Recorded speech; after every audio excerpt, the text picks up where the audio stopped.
This is Alabama Senator Tommy Tuberville, pictured here with a football. And again, here with a football. Just in case you forgot that his only contribution to the United States has been being a football coach and now screwing over the military. I really want to spend just too much time talking about the fact that his name is Tommy Tuberville and that I found two different photos of him tossing a football into the air because it's so funny. It's so funny when these manly men use props because it's so theatrical. But also, his name is Tommy Tuberville. It sounds like a rejected Rugrats villain, but we don't have time. We do not have time. This man is holding up national security.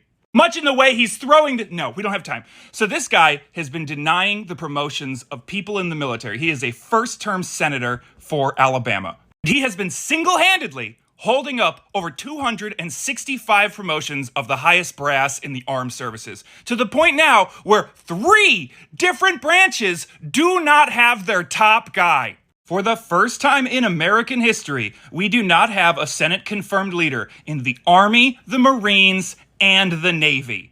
Why is Tommy Tuberville doing this, you ask? Because he's mad about abortion. I tried to green screen my head as the football for a little bit of levity, but it doesn't recognize the green.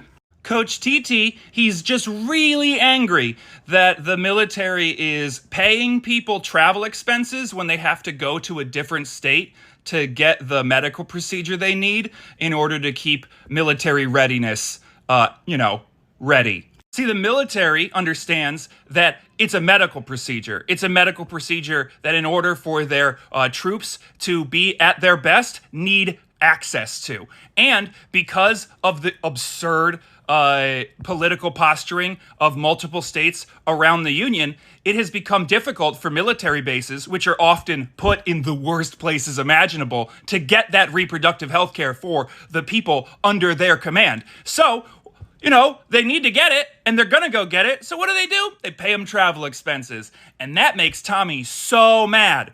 But not as mad as poetry! Yeah, old Tubbs here went on Fox News and was moaning about how we'll never beat China because somebody was reading a poem on an aircraft carrier. You know, that time-honored tradition of soldiers writing and or reciting poetry?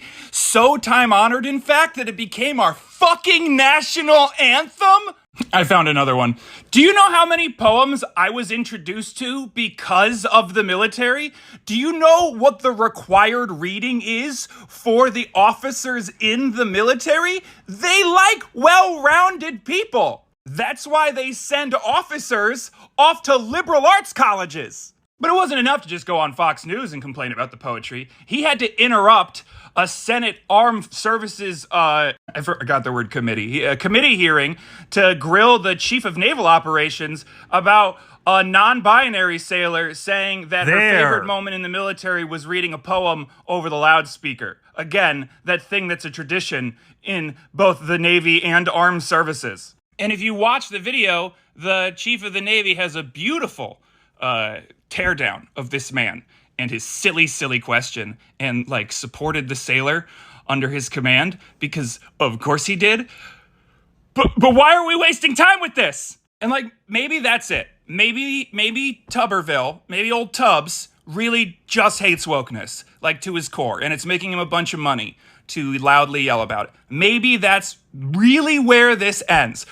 But let's put our conspiracy hats on for a moment, shall we? Hundreds and hundreds of Republican lawmakers and donors have signed on to something called Project 2025, which is a document of all their plans to overthrow basically all the political norms if a Republican wins the 2024 election. And a big part of Project 2025 is replacing people at various levels of the federal government with loyalists. Maybe 265 of the highest ranking members of the officer class of the military. Do you think that it would be beneficial to people who are trying to overthrow the government after they already failed once to replace the military with loyalists? Do you think that maybe this guy is doing more than just saying he's mad about abortion and causing this national security crisis? In an unprecedented move, by the way, 3 of the highest ranking civilian members of those branches have publicly started pressuring him to stop doing this because of how dangerous this is for national security. It's not good when you don't have the people at the highest ranks of the thing that you use for national defense. And it's harming all of the families involved because these people, it comes with money and housing and like benefits when you get promoted from one rank to another. And there are like children who are supposed to be moving schools who aren't being moved because of just one guy. And all of that aside, it really, really seems like there's more to this. Like, are we really going to pretend that they planned for every other level of the federal government, but then forgot about the military? It's Republican hypocrisy at its finest. This guy is actively harming the military. He's actively doing damage. And he's pretending that, I'm doing it for, I'm helping things. No, he's not. This is just further proof that Republicans will burn down everything if you don't capitulate to their demands. And we shouldn't have a system where one junior senator can throw off our national defense and impact the apoliticality of the military, a thing that is crucial to the whole point of this country. Most military commanders will live through 4 or 5 presidents of various parties. So it's really, really important that we don't install loyalists. But obviously, they're gonna try. So, be worried about this, I guess. It's pretty much nothing you can do. Write letters, maybe? Call your congressman? Demand change. Actually, I was thinking about it, and one way you might let Tommy know that you don't like what he's doing is maybe send him your favorite poem. I'm sure his staff, with their publicly available emails and addresses, would just love to sort through thousands and thousands of poems.